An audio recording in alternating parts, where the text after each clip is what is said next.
To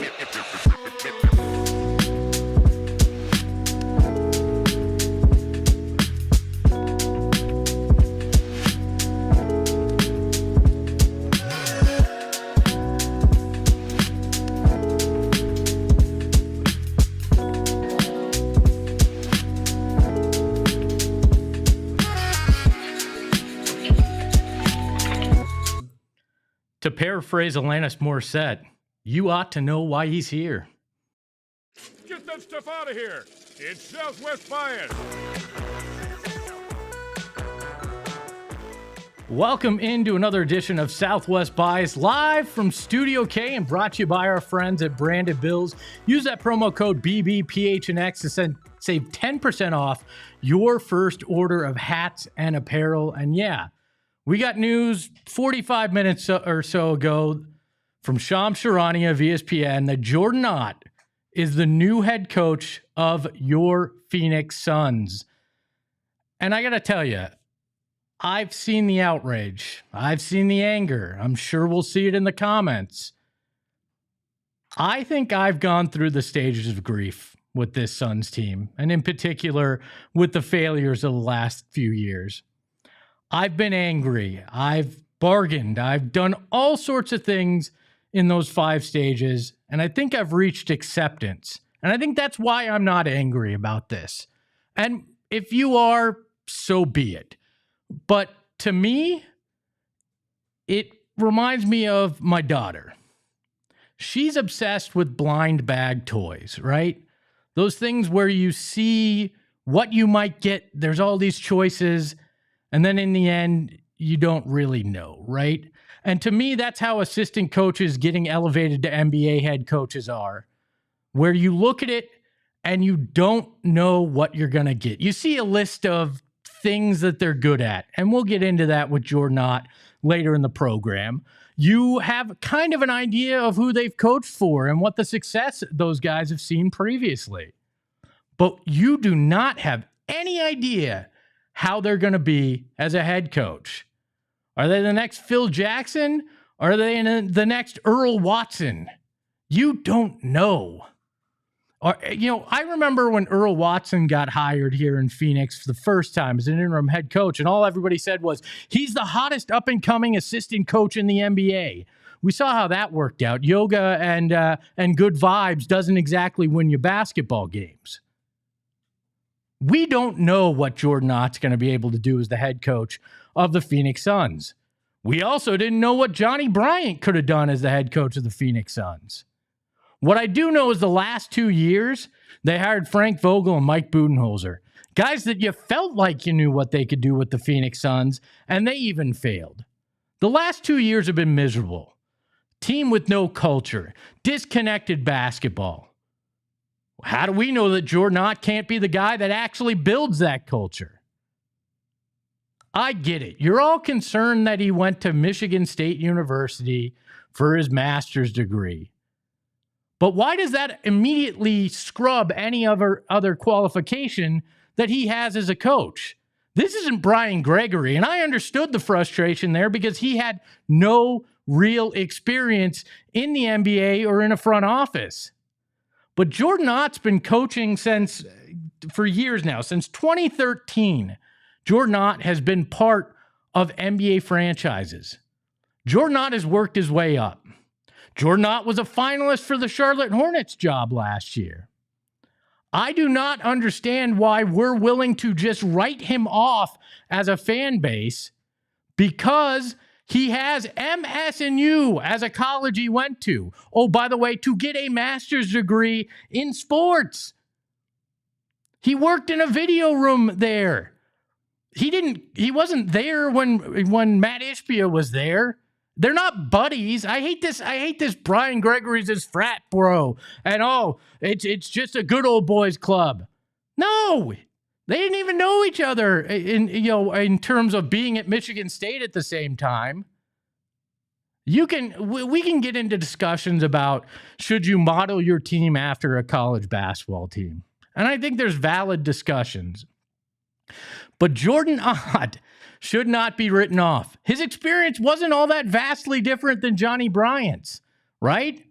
He coached since 2013. He was a video coordinator, assistant coach with the Brooklyn Nets, and lasted through 3 different coaches there. 3 different coaches saw the value in him to retain him on coaching staffs, including Kenny Atkinson, Jacques Vaughn, and one Steve Nash, who reportedly had nothing but great things to say about Jordan Ott when asked by the Suns organization while they were trying to do background.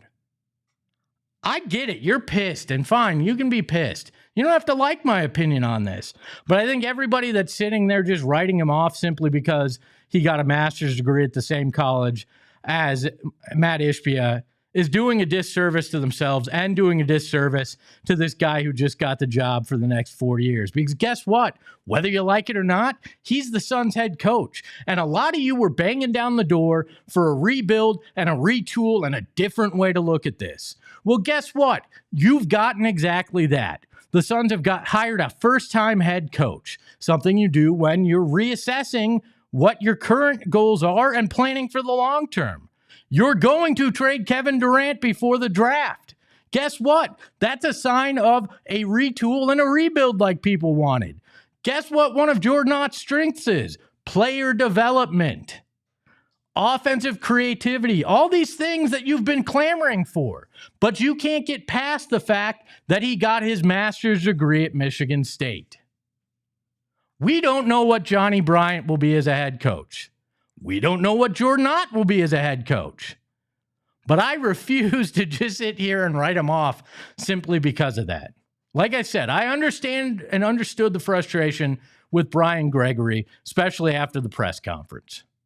But Jordan Ott has the prerequisite experience to be a head coach in this league. Other people have looked at him and considered hiring him for that head position. I do not have this massive problem with it because in the end, the only thing that will matter, the only thing that will make Suns fans not angry in general is winning.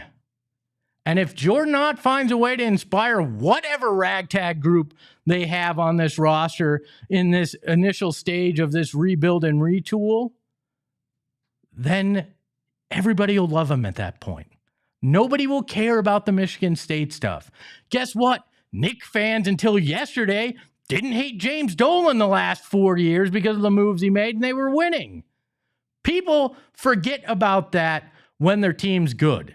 And the only reason I think we're all stuck in this right now is because some of us are in different phases of the stages of grief, mourning the fact that a team that went to the finals was broken up and a team with finals expectations never lived up to it.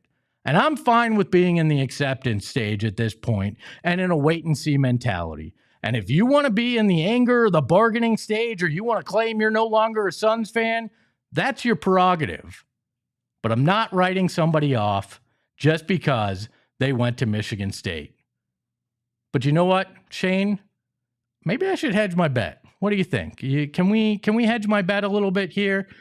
I think it's time for me to do something drastic, just in case this media thing doesn't work out. Okay. Do you have that? Can we pull it up? I think I might have to do something where I need to protect myself just in case. Yeah, give me 1 second. Maybe I need to join the Jordan Otts and the Brian Gregories of the world. Maybe I need to join the Matt Ishbias of the world. Maybe, just maybe, I need to go to Michigan State myself and get myself a degree in media. But maybe that's just my Southwest bias. Welcome in to the third day of live Southwest bias here, and it's great to have some breaking news on this fine Wednesday, and really, really excited to be adding a guest, our first guest, our inaugural guest on this program that'll be joining us shortly. It'll be NBA insider Marc Stein to give us the national perspective and give us some inside insight into how this hiring process, the 15 candidates and everything that went into it, went down. Shane, it's a pretty good national median salary. I mean, it is if you get it, get a job after you get the certificate. This looks pretty good. I mean, if it can get me a job, maybe I do it, right? Yeah, aside from even if the Suns thing doesn't work out,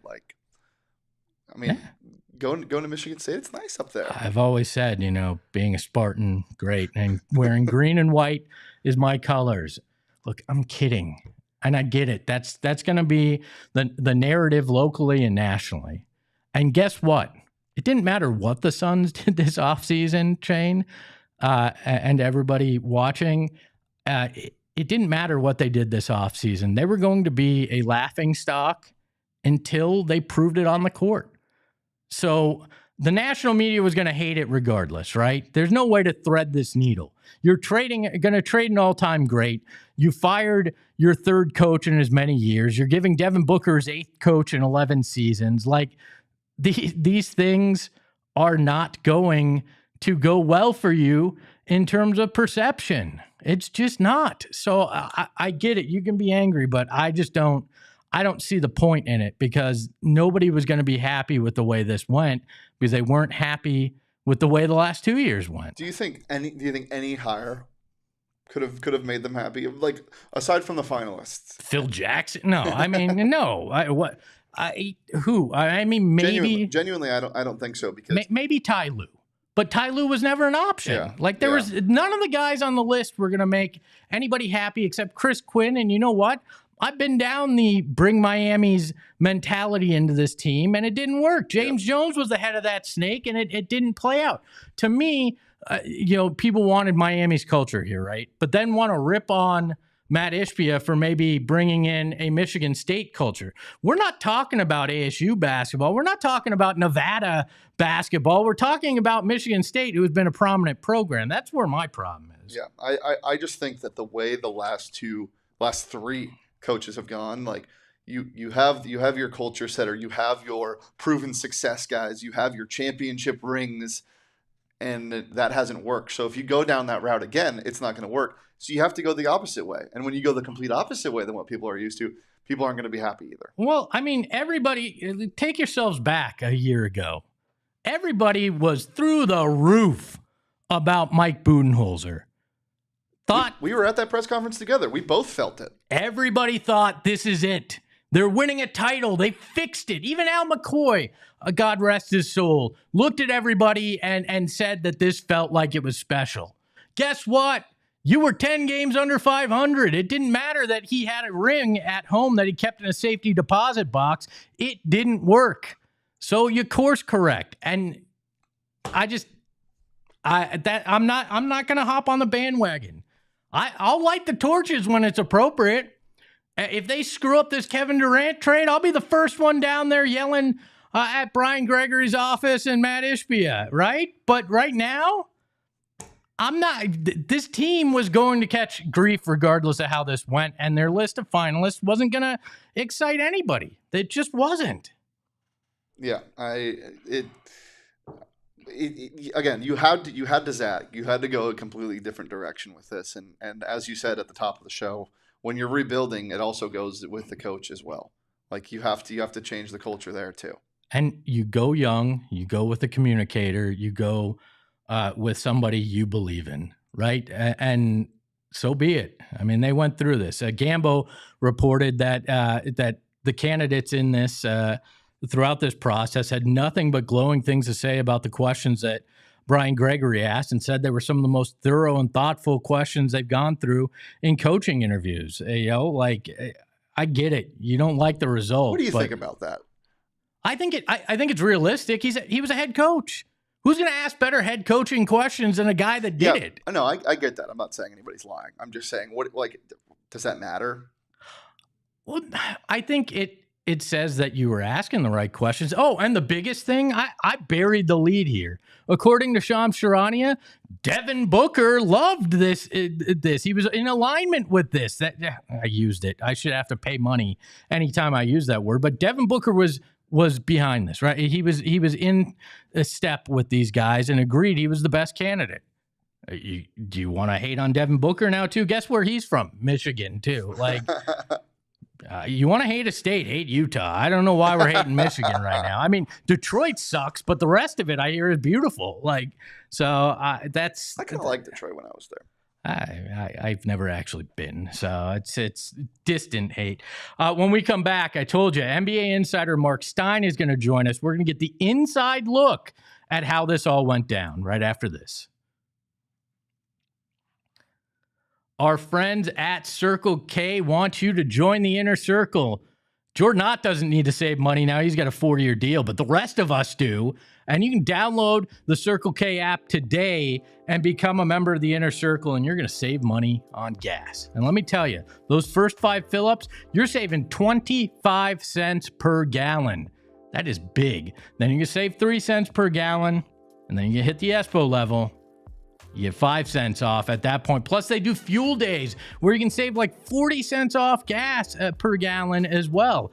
Unbelievable, but that's not all. 79 cents Polar Pops, 99 cent Frosters, 3 for $5 Gatorade and Gatorade Light. I don't know what Gatorade Light is, but you can get that too. It's like a Pedialyte. No free ads, but that's what it is. All right. Well, good to know. So you want to become part of the inner circle today. Download that Circle K app, enter your information. Terms and conditions apply at participating locations. Visit CircleK.com for details. And you know what? Everybody on Twitter today wants to throw shade at the Phoenix Suns, but if you want to throw shade in your backyard, our friends at All Pro Shade Concepts has you covered. I worked with them, and I was skeptical because I have a giant sliding glass door that the sun was just beating in through it, right? And has for a decade. Never could find a solution. They came out, gave me a free estimate, showed me all the materials that they were going to use. And I was sold. I said, right then and there, let's do this. They came out. Installation was the easiest installation I've gone through in my house for anything. They were clean, quick, and they were fantastic to deal with. I want you to have this as well, because we know, even though we had a reprieve the other day because of the rain, it is going to get sweltering hot. The seat is going to be hotter than what Matt Ishbia is feeling right now from all the hate from everybody, and you want to get it taken care of. So call 623-204-1476 or visit allproshadeconcepts.com to schedule your free estimate. And I told you before the break that we were going to have one of the best in the business, NBA insider Marc Stein from the Stein line and DLLS joining us. Marc is coming in right now. And Marc, how are you, my friend? I am good, sir. I am good.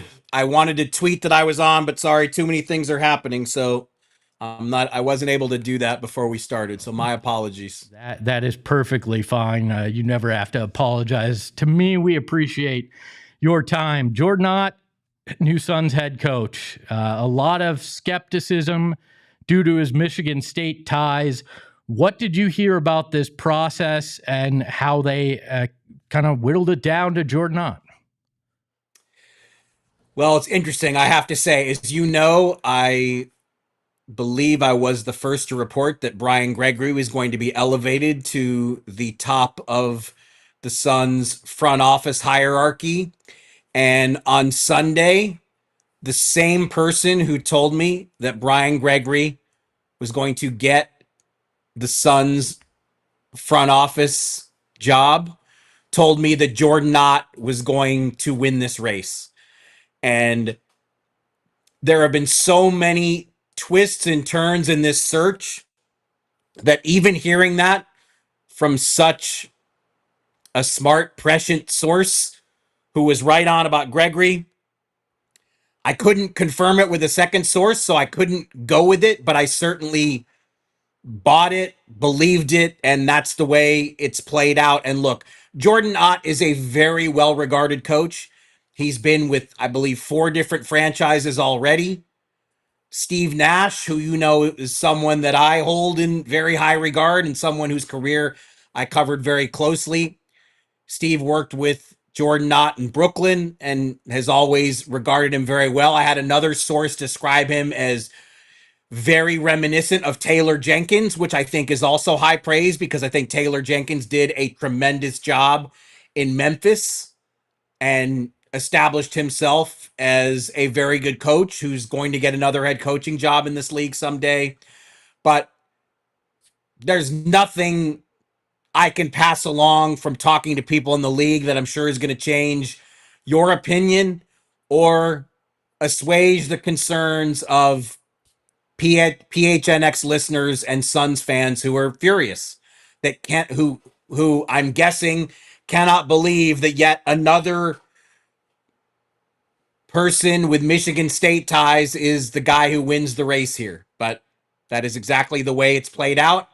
And let's just say I look forward to the press conference. I hope Matt Ishbia is at the press conference when they introduce Jordan Ott as the next coach, because that will that will, how many questions will include the words Michigan and State in them at that press conference? I think everyone.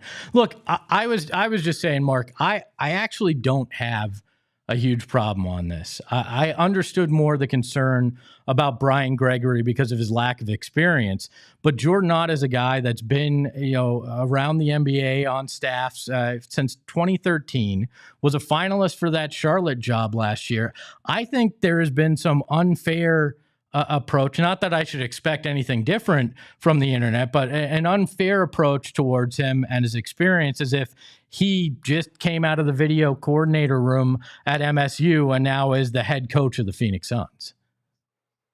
Yeah, look, Jordan Ott is a well-regarded coach. There's no doubt about it. But the natural questions that will come out of this beyond, look, question number 1, 2, 3, 5, 7, 9, 11, like you said, do you only hire people who have Michigan State ties? I mean, that is a question that the Suns are going to have to answer. The other thing here is that, Johnny Bryant, I believe, is the associate head coach in Cleveland. He's the number 1 assistant there. So you hired a coach who was actually lower in the Cavaliers' own pecking order than Jordan Ott. But again, I'm with you.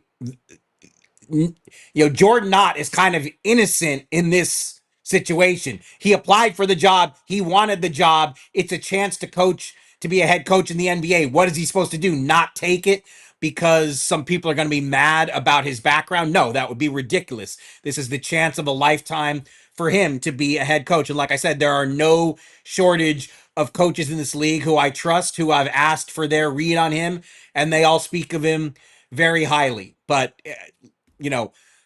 the process was certainly weird. They interviewed more than 15 coaches in round 1. And then when they narrowed it down the first time, it was like 8 or 9. And then what was thought to be the final round actually included still 5 coaches, plus David Fizdale was still part of the process to some degree. So there were really 6 before they got to what actually became the finals of them narrowing it down to Jordan Ott and Johnny Bryant. So one thing I will say about Ishbia, though, he always does press conferences. He does take our questions. That's more than you can say for a lot of teams in this league right now. So I would assume that when Jordan Ott is introduced, that we're going to get both Brian Gregory and Matt Ishbia at the dais. I hope that's the case because, again, Matt Ishbia has shown a willingness to answer all these questions. Last Saturday was, I first reported that Devin Booker was involved in the later stages of this search with the in-person, the 5, I'm going to try to remember them all. And, my memories, I'm getting old, so my memory isn't as good. The 5 coaches who advanced to what actually were not the finals, but what was billed as the finals. Dallas's Sean Sweeney, Miami's Chris Quinn, both Jordan Ott and Johnny Bryant from Cleveland. They all went to Phoenix for face-to-face interviews. Devin Booker spoke to all of those candidates when they were in Phoenix. Over the weekend, I reported that Brian Gregory actually went to OKC to meet with Dave Bliss, who's still coaching in the playoffs, Oklahoma City's Dave Bliss. I don't know this for a fact, but I do not believe that Devin Booker was on the trip to actually go to Oklahoma City and meet with Dave Bliss. I do not have that confirmed, but it's just my working assumption that Devin Booker didn't travel. But Devin Booker was involved in the process for the last 5-ish candidates. It's been reported today by ESPN that Jordan Ott has Devin Booker's seal of approval. If that's the case, that's obviously a good sign. Steve Nash giving him a strong recommendation. That's obviously a good sign, but like I said, I am eagerly awaiting the introductory press conference. There's a belief from some online that this was not a thorough process. I feel like after going through that, it seems like they were very thorough in trying to figure out where they wanted to end up, even if they may have had an idea of people that they liked towards the end.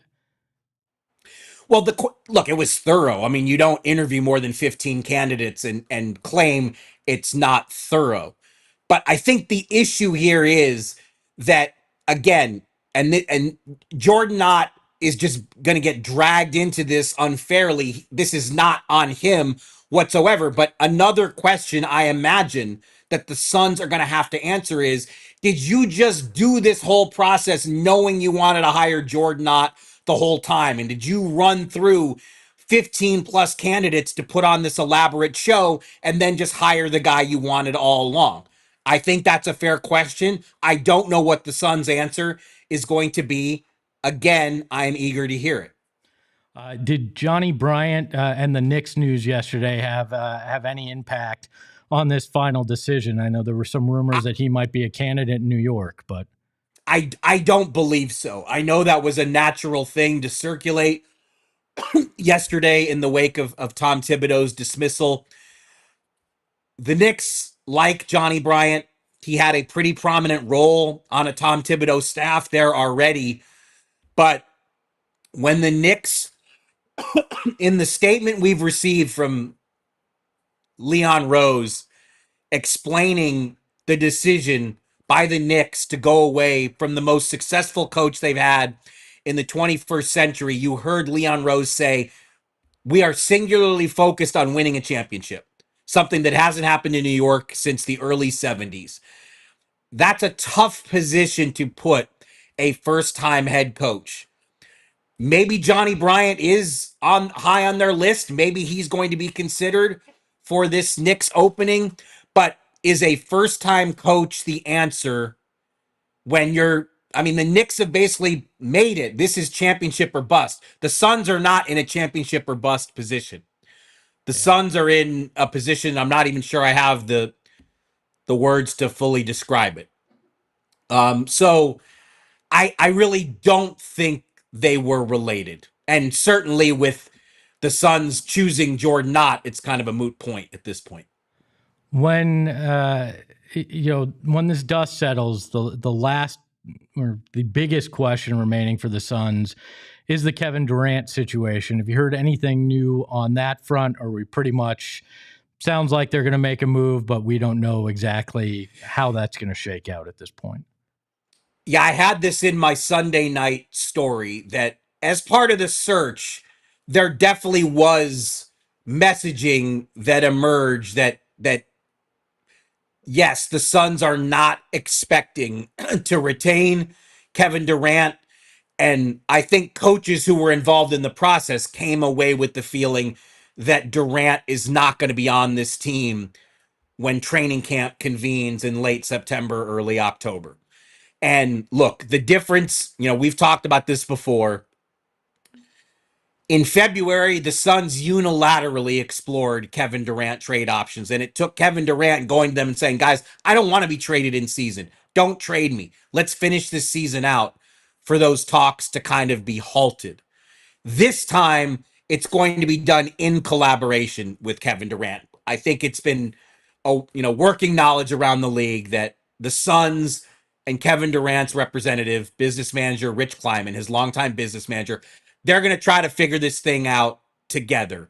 But I would say the expectation around the league is that there is going to be some sort of Kevin Durant trade. It's much harder to forecast Giannis Antetokounmpo's future at this point because we don't have clarity. Does Giannis actually want out? Does Giannis want to stay? We are waiting for that clarity to this point, and it's frequently been suggested in recent days that the Durant situation might underline might have to wait for that kind of clarity. But if you're predicting a future Hall of Famer to be traded this offseason, it's a much safer bet, I think, at this point to start that list with Durant. Do you get the feeling that if either one of those are moved, that you'd probably see something around the draft just because it's going to have to involve draft capital to get something done? I think that's an assumption, but I can't tell you that for sure. I wish I knew. I wish I had it nailed to that degree, but still the Durant's future, like you said, and Bradley Beal's for that matter, those will now be the focus between now and the draft for the Suns. They've done their coaching search. They've got their new GM. They've got their new coach. I'm going to say one more time, PHNX, send the private PHNX plane to get me out there for the press conference. I would love to be there. But once that is done, it is time to focus on roster. Marc, it's only an 18-hour drive to Dallas. I'll be there shortly. We'll get back here in time for the press conference. I highly recommend that you all go subscribe to the Stein line on Substack. Great NBA Finals coverage, all of the rumors and news and interesting things going on in the NBA from Marc and Jake Fisher over there. It is one of my favorite subscribes. You need to go do it. You can also check out Marc on DLLS. Marc, thank you for the time, my friend. Sounds good. We will do it again soon. All right. That was Marc Stein, NBA insider, with the great insight there. Shane, I want to play a game that you helped me put together here. Not really a game, but you ought to know. These are things that you need to know about Jordan Ott. These are facts that we found out there in terms of his coaching style, different things. We've talked a lot about opinion. I just want to give you some facts here. So let's start with the first one here, Shane. He got his master's degree from Michigan State. What? Who would have guessed that? What? Who would have guessed? I did not. I'm sorry, but I did not realize that. This is breaking news here to PHNX. Jordan Ott got his master's degree from Michigan State. But you know what? To give you a little more insight into it, it's not that he just got it. He actually got it in athletic administration, so something that actually applies here, and was the video coordinator there as well. Let's go to the next fact, one you might actually know. He's strong in player development, and that is a big part of what he did in Brooklyn, what he's done in all of his stops, including with the Lakers and with Cleveland this year. So as the Suns transition into that next phase, this is something that they were looking for, and he's good at it. So let's take a look at the next fact here. He is an offensive and defensive creator. He's creative when it comes to both the philosophies on that. And I feel like the last two coaches, Vogel was strong on defense. Obviously, Budenholzer was supposedly strong on offense. This is a guy that kind of rides both waves. He can do both things, which this team's going to need to get back to prominence here, or at least respectability in terms of the on-court product. Toughness is a key principle for him. He's a guy that believes in playing hard, going out there. And this is one that aligns. Yeah, there we go. Another dollar in the jar with exactly what Matt Ishbia and Brian Gregory were saying that they wanted. So this one is not a surprise to me, but this is a hallmark of what he does. And then he's a strong communicator with staff and players. And this one, to me, is a big thing because Mike Budenholzer and Frank Vogel, from what I've heard from inside that place, they were both pretty bad in terms of what they were capable of doing in communicating with the staff and those players. And that is going to be so important as you try to rebuild this and define a culture. What did everybody love about Monty Williams? His ability to communicate with his players and create a culture. And I feel like they're trying to hit a reset here to find a guy that can help do that. And like we heard from Marc, Devin Booker was involved. Devin Booker did give his stamp of approval on Ott, and it starts there. If those two can have a quality relationship, that will go a long way to defining that culture and setting up that locker room. We saw it with Kyler Murray and Jonathan Gannon on the Cardinals side, where they from day one had a good relationship. and it paid dividends as they've grown together. And let's take a look at the next one here as well, Shane. He adjusts to new coaching trends is what we've heard in terms of it. So no longer are you with a head coach like the last two guys who are stuck in their ways. Adjustments, in-game adjustments. Those are important things that this team has not had over the last few years. Now, hopefully, he will in terms of with Jordan Ott on this coaching staff. This is my favorite one, and this is true. I am not making this up in any way, shape, or form. Jordan Ott is married to somebody who now is named Jordan Ott. She took his last name when they got married, and they both have the same name. And that is just flat out weird to me. When I was writing this down at the start of the show, I didn't You thought I was saying he was married to himself? No, I didn't compute that his name was Jordan Ott. And I just I just wrote down, okay, Jordan. And then when I pulled this up, I'm like, oh my God, did I make a typo? Did I just write his name again? I didn't realize what you were saying. My favorite thing is if you go to the Coaching Association's website, it says he's married to his wife, Jordan Ott. They had to put the qualifier so you understood that they weren't saying he was married to himself. I think this is, again, people are going to hate this, and I want to address that he's married to himself. No, well, yeah, they'd hate that too, mostly because that'd be very strange. But I want to take a look at what some of the people are saying in the chat, because there is some anger. We'll say that. I mean, there is some anger, but first off, I want to address, and we don't have to put these up. I want to address a few people who have said in there that they miss the disgraced former owner. You are insane if you actually legitimately feel that way. You do not remember the decade of trash we went through. And I can tell you from the inside, anybody saying, oh, he wasn't a guy that meddled. He meddled in every aspect of that organization. Post-game, he'd go in coach's locker, in the coach's office, and tell them how they should have coached. At one point, he tried to show DeAndre Ayton how to box out. If you have a problem with Matt Ishbia and you want the disgraced former owner back, I think you just have a problem. And I am sorry that I'm saying that directly to a couple people in the chat, but that is just factually true.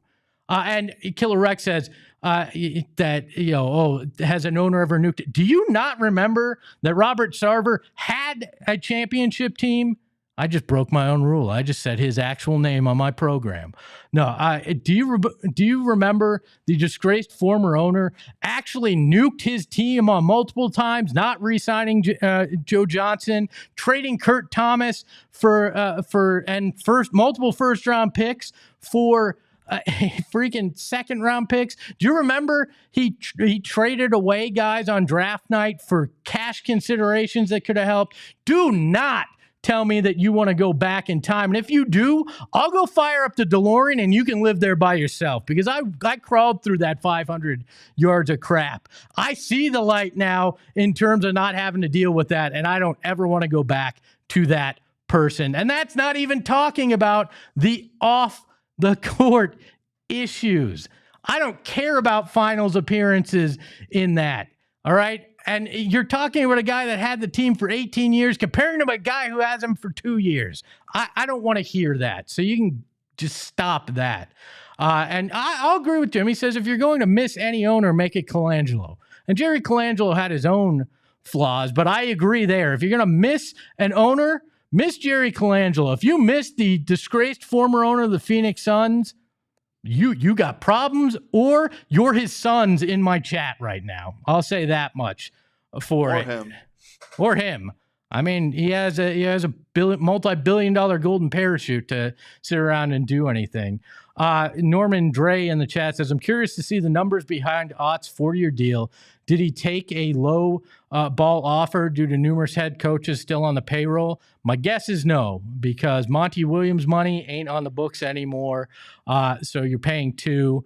I don't think so. I think, a guy that was willing to light $400 million on a team that finished 10 games under 500 probably isn't going to sit there and quibble over a few, $100,000 in terms of paying a coach. So, look, we're going to find out what this team looks like. And I get that there are a lot of people in here like Eric that says this franchise is a joke, but they try so hard to be a joke. That's the funny part. Again, do you remember where this organization was? If you think hiring a couple guys who went to Michigan State make you look like a clown show, I got 10 years worth of documentation I'd like to show you. I got a report that the NBA put together that I'd like to show you. You don't have to agree with the methodology, but we don't even know how it's going to work. And I'm going to say this. I think that the guy that is now a consultant, who I imagine will no longer be with the franchise when his contract runs out in June, James Jones, was making a heck of a lot more of the decisions than anybody wants to say. And this is a distinct pivot away from that approach. And could it blow up in their faces? Sure. Johnny Bryant could have blown up in their faces. The last two head coaches that were prominent names in the NBA blew up in their faces. If you continued to go down the same path you went down the last 2 years, you were going to get that same result. And I don't think that's anything anybody wanted. This is a different approach, and I'm going to wait and see to this. So, no owner is trying to lose, and Matt Ishbia is not trying to lose. Nobody spends $400 million to lose $400 million. All right? That's the reality of it, okay?